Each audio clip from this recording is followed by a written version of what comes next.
Hollywood has always sold the illusion of perfection. Bright lights, flawless faces, and stars who seem born for fame. But behind that illusion is a hidden truth the industry rarely talks about. During Hollywood's golden age, many of the most legendary stars were rejected, humiliated, and openly told they were not attractive enough to succeed. Studio executives believed beauty could be manufactured, but talent could be ignored. And some of history's greatest icons almost disappeared before they ever had a chance. Casting offices dismissed them for having the wrong face, the wrong body, or simply not fitting the narrow image of what a movie star was supposed to look like. They were told audiences would never accept them. Some were pushed into minor roles, others were nearly forced out of the industry entirely. Yet, against every expectation, these actors didn't quit. They endured rejection, mockery, and constant doubt, while quietly proving Hollywood wrong. What makes their stories powerful isn't just success, it's defiance. These stars redefined fame, shattered outdated standards, and changed cinema forever.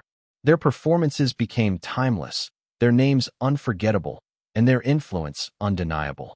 Ironically, the very features once criticized would later become part of their legendary screen presence. In this video, we uncover the shocking stories of 13 Golden Age Hollywood stars who were told they were too ugly for the movies, yet went on to dominate the industry. This isn't a story about beauty. It's a story about resilience, talent, and the courage to survive an industry that never believed in them. Because sometimes, the people Hollywood rejects are the ones who end up defining it. If you think success only belongs to the perfect, these stories will change your mind forever. Actor number 1, Humphrey Bogart. Before Humphrey Bogart became one of the most iconic faces in Hollywood history, the industry saw him as a mistake. Studio executives believed he looked too ordinary, too rough, and too unattractive to ever lead a major film. In an era obsessed with polished charm and flawless beauty, Bogart didn't fit the mold. His narrow frame, uneven features, and gritty appearance worked against him, not for him. For years, Hollywood refused to take him seriously. Bogart spent over a decade trapped in minor roles, often playing nameless gangsters and disposable villains. Studios saw him as background material, someone useful for short appearances, but never worthy of stardom. He was constantly overshadowed by actors considered more handsome and marketable. Many believed his career would end before it ever truly began. But what Hollywood failed to recognize was Bogart's presence. His voice carried weight, his eyes told stories, and his performances felt real in a world full of artificial perfection. When he finally broke through in High Sierra, and later The Maltese Falcon, everything changed. Audiences didn't see an ugly man, they saw authenticity. Then came Casablanca. With one role, Bogart transformed rejection into legacy. He redefined what a leading man could be, flawed, complex, and unforgettable. The same face Hollywood once rejected became a symbol of classic cinema. Humphrey Bogart didn't succeed because he fit Hollywood standards. He succeeded because he shattered them. And in doing so, he proved that lasting greatness has nothing to do with perfection and everything to do with presence. Actor number 2, Bette Davis. Before Bette Davis became one of the most respected actresses in film history, Hollywood openly rejected her appearance. Studio executives said she had no beauty, no charm, and no future as a movie star. One casting director even claimed her eyes were too intense and her face was unsuitable for the screen. In an industry obsessed with glamour, Davis was treated as a liability, not a talent. Early in her career, she was placed in weak roles and forgettable films, often blamed when movies failed. Studios believed audiences only wanted pretty faces, and Davis didn't match their narrow definition of femininity. She was constantly compared to more traditionally attractive actresses and was warned she would never become a leading lady. But Bette Davis refused to play by Hollywood's rules. Instead of relying on looks, she focused on raw performance. Her emotional depth, fearless expressions, and powerful delivery set her apart. When she finally landed strong roles in films like Of Human Bondage and Jezebel, critics and audiences took notice. Davis didn't just succeed, she dominated. She became known for portraying complex, unapologetic women at a time when Hollywood avoided them. Her so-called flaws became her greatest strengths, earning her multiple Academy Awards and legendary status. Bette Davis proved that beauty fades, but talent endures. Hollywood once told her she was unfit for stardom. History proved she was unstoppable. Actor number 3, Spencer Tracy. Spencer Tracy never looked like a traditional Hollywood star, and the industry made sure he knew it. Studio executives believed his face was too plain, his build too heavy, and his appearance too ordinary for leading roles. In an era dominated by glamorous idols, Tracy was considered unmarketable and easily forgettable. Many believed he lacked the visual appeal required to carry major films. Early in his career, Tracy struggled to find meaningful opportunities. He was frequently overlooked in favor of actors with smoother features and stronger studio backing. Casting departments viewed him as reliable but unremarkable, someone who could support a scene but never command it. Hollywood underestimated him from the very beginning. What they failed to see was his authenticity. Tracy brought honesty and emotional realism to every role. His performances felt natural, grounded, and deeply human. When he finally received roles that showcased his ability, audiences connected instantly. Films like Captain's Courageous and Boys Town proved that screen presence mattered more than physical perfection. Tracy went on to win back-to-back Academy Awards, an achievement that few actors have matched. He became one of the most respected performers of his generation, admired not for how he looked, but for how real he felt. Spencer Tracy didn't rise by fitting Hollywood's image of beauty. He rose by redefining what a leading man could be: authentic, powerful, and unforgettable. Actor number 4, Katharine Hepburn. Katharine Hepburn never fit Hollywood's idea of what a female star should look like, or how she should behave. Studio executives criticized her sharp features, tall frame, and unconventional appearance. Some claimed she lacked softness and glamour, while others said her look was too strong and intimidating for audiences. In an industry built on carefully controlled beauty, Hepburn was seen as a risk. Early in her career, Hepburn faced rejection not just for her looks, but for her refusal to conform. She wore trousers instead of gowns, spoke with confidence, and rejected the submissive roles offered to women at the time. Hollywood labeled her box office poison, believing audiences would never accept someone so different. But Hepburn refused to change herself to fit the system. Instead, she leaned into her individuality. Her intelligence, wit, and fearless screen presence set her apart from every other actress of her era. When she starred in films like The Philadelphia Story and Woman of the Year, everything shifted. Over time, Hepburn became one of the most celebrated actresses in cinema history, earning a record number of Academy Awards. What Hollywood once criticized as flaws became symbols of strength and independence. Katharine Hepburn didn't succeed by becoming what Hollywood wanted. She succeeded by becoming exactly who she was, and changing Hollywood in the process. Actor number 5, Edward G. Robinson. Edward G. Robinson's rise to fame almost never happened because Hollywood believed his appearance worked against him. Studio executives said he was too short, too intense, and too unconventional to be a leading man. His sharp features and piercing eyes made casting directors uncomfortable, and many felt audiences would never accept him in major roles. In his early years, Robinson was repeatedly rejected or pushed into minor parts. Hollywood had a strict image of what stars should look like, and he didn't match it. Producers saw him as someone fit only for background roles or brief appearances, never imagining he could carry a film. Everything changed when Robinson was cast in Little Caesar. Instead of hiding his appearance, the role embraced it. His commanding presence, powerful voice, and unforgettable intensity captivated audiences. Suddenly, the traits once criticized became his greatest strengths. Robinson went on to define the gangster genre and became one of the most recognizable actors of the Golden Age. He proved that charisma isn't about conventional beauty. It's about presence, confidence, and control of the screen. Hollywood once told Edward G. Robinson he didn't look like a star.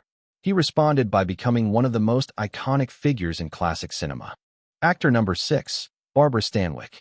Before Barbara Stanwyck became one of Hollywood's most respected actresses, studios doubted her appearance. Executives said she wasn't pretty enough to be a romantic lead and lacked the delicate beauty audiences expected from female stars. In the Golden Age, this judgment nearly ended her career before it truly began. Stanwyck came from a difficult background and entered Hollywood without connections or glamour. She was often cast aside in favor of actresses who fit the traditional beauty mold. Studio heads believed her strong facial features and confident demeanor made her unsuitable for love stories and leading roles. But what Stanwyck lacked in conventional beauty, she made up for with undeniable screen power. Her performances were raw, emotional, and fearless. Films like Stella Dallas and Double Indemnity showcased her incredible range and depth, forcing Hollywood to reconsider its standards. She became known for portraying complex, independent women, characters that felt real and unforgettable. Over time, Barbara Stanwyck earned critical acclaim and lasting respect, becoming one of the most versatile actresses of her era. Barbara Stanwyck proved that strength and talent could outshine superficial beauty. Hollywood doubted her looks, but history remembers her power. Actor number 7, James Cagney.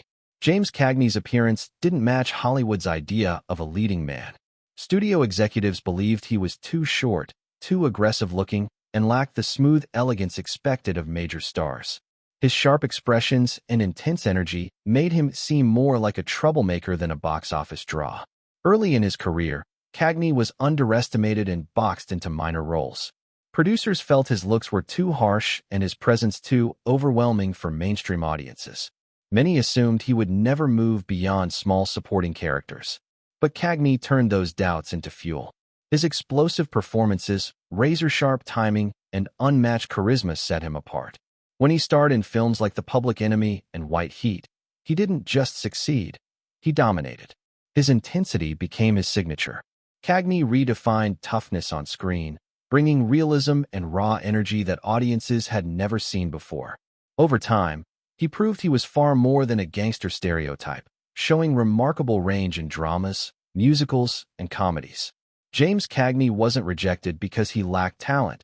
He was rejected because Hollywood couldn't categorize him. By refusing to fit into a mold, he became one of the most unforgettable stars of the Golden Age. Actor number 8, Charles Laughton. Charles Laughton was never considered Hollywood material. Studio executives openly criticized his heavy build, unusual facial features, and lack of conventional attractiveness. In an industry obsessed with glamour and symmetry, Laughton was seen as completely unsuitable for stardom. Many believed his appearance alone would prevent audiences from taking him seriously. Early in his career, Laughton faced constant rejection. Casting directors struggled to place him, assuming viewers would never accept someone who looked so different from the polished stars of the era. He was often underestimated, overlooked, and treated as a character actor at best. But Laughton possessed something far more powerful than beauty: extraordinary talent. His performances were deeply layered, emotionally complex, and unforgettable. When he starred in films like The Private Life of Henry VIII and Witness for the Prosecution, critics were forced to acknowledge his brilliance. Instead of fitting Hollywood's image, Laughton reshaped it. He proved that a commanding performance could eclipse any physical standard. His presence filled the screen, not because of how he looked, but because of how completely he embodied his roles. Charles Laughton showed the world that greatness doesn't need approval from Hollywood's beauty standards. It only needs truth, courage, and unmatched skill. Actor number 9, Henry Fonda. Henry Fonda was never supposed to be a Hollywood star, at least according to studio executives. They believed he looked too awkward, too stiff, and lacked the natural charm expected of leading men. His tall, thin frame and serious expression made casting directors doubt his ability to connect with audiences. Early in his career, Fonda struggled to find acceptance. He was often criticized for appearing uncomfortable on screen and was told he didn't have the charisma needed for success. Hollywood favored actors with effortless glamour, and Fonda seemed out of place in that world. But what studios saw as weaknesses became his greatest strengths. Fonda brought sincerity, integrity, and emotional depth to his performances. His calm presence and quiet intensity resonated with audiences in a powerful way. Films like The Grapes of Wrath and 12 Angry Men proved that subtlety could be just as compelling as spectacle. Over time, Henry Fonda became a symbol of honesty and moral strength in cinema. He earned critical acclaim and lasting respect, not by changing himself, but by staying true to who he was. Henry Fonda didn't need to look like a star to become one. He became legendary by redefining what authenticity on screen truly meant. Actor number 10, Greta Garbo. Before Greta Garbo became one of the most mysterious and celebrated stars in film history, Hollywood wasn't convinced by her appearance. Early studio executives believed her face was too unusual, her expressions too serious, and her beauty too unconventional for American audiences. Some critics even claimed she lacked the warmth and glamour expected from a leading actress. When Garbo first arrived in Hollywood, she faced skepticism and doubt. Studios struggled to market her, unsure how to present someone who didn't fit traditional beauty standards. She was considered a risk, and many believed her career would be short-lived. But Garbo possessed an undeniable screen presence. Her subtle performances, emotional depth, and quiet intensity captivated audiences worldwide. Films like Anna Karenina and Camille turned her into an international sensation. What Hollywood once questioned became her greatest asset. Her uniqueness set her apart, creating an aura of mystery that no other star could replicate. Garbo didn't follow trends, she created them. Greta Garbo proved that beauty doesn't have to be obvious or conventional. Sometimes, it's the difference that makes a legend unforgettable. Actor number 11, Joan Crawford. Joan Crawford's journey to stardom was built on rejection and relentless criticism. Early in her career, studio executives mocked her appearance, pointing out her strong jawline, uneven teeth, and heavy makeup. Some believed she lacked the natural beauty needed to become a leading lady in Hollywood. Crawford came from a poor background and had to fight for every opportunity. She was often cast aside in favor of actresses considered more glamorous and refined. Hollywood doubted her looks, her accent, and her ability to transform into a star. But Joan Crawford refused to be dismissed. She reinvented herself through discipline, determination, and sheer willpower. Over time, her intense screen presence and emotional performances won over audiences. Films like Mildred Pierce proved she was more than capable of carrying powerful roles. Crawford became known for portraying strong, complex women who reflected real struggle and ambition. The very features once criticized became part of her iconic image. Joan Crawford turned rejection into reinvention. Hollywood questioned her beauty, but her legacy proved that resilience can outshine perfection. Actor number 12, Peter Lorre. Peter Lorre was never considered Hollywood star material. Studio executives openly criticized his appearance, saying his wide eyes, unusual facial structure, and short stature made him unsuitable for major roles. In an industry obsessed with symmetry and charm, Lorre stood out in the worst way, at least in the eyes of Hollywood. When he arrived in the American film industry, he was quickly typecast or underestimated. Casting directors believed audiences would only accept him in strange or minor roles. Many assumed his career would be limited, short-lived, and forgettable. But Peter Lorre turned his uniqueness into power. His haunting presence, expressive voice, and psychological depth made him unforgettable. Performances in films like M and Casablanca proved he could command the screen without fitting traditional standards. Rather than chasing leading man beauty, Lorre became something far more rare, an actor audiences instantly remembered. His performances added tension, mystery, and emotional weight to every film he touched. Peter Lorre proved that being different wasn't a weakness, it was his greatest strength. Hollywood doubted his appearance, but history remembers his impact. Actor number 13, Gary Cooper. Gary Cooper is remembered today as the definition of a classic Hollywood leading man. But early in his career, studios didn't see it that way. Executives believed he looked too awkward, too stiff, and lacked the expressive face needed for the screen. His slow speech and quiet personality made casting directors think he had no star power. In his early films, Cooper struggled with dialogue-heavy roles and was often criticized for appearing uncomfortable on camera. Many in Hollywood assumed he would fade away, replaced by actors who seemed more polished and confident. But Cooper possessed something rare, natural authenticity. His calm presence, understated performances, and quiet strength connected deeply with audiences. He didn't overact or chase attention. He felt real. Films like High Noon and Sergeant York proved that subtlety could be just as powerful as spectacle. Over time, Gary Cooper became one of the most respected actors of the Golden Age, earning Academy Awards and lasting admiration. The same traits once seen as weaknesses became the foundation of his legendary status. Gary Cooper didn't force himself into Hollywood's image of a star. He redefined it, proving that true screen presence doesn't need perfection, only truth.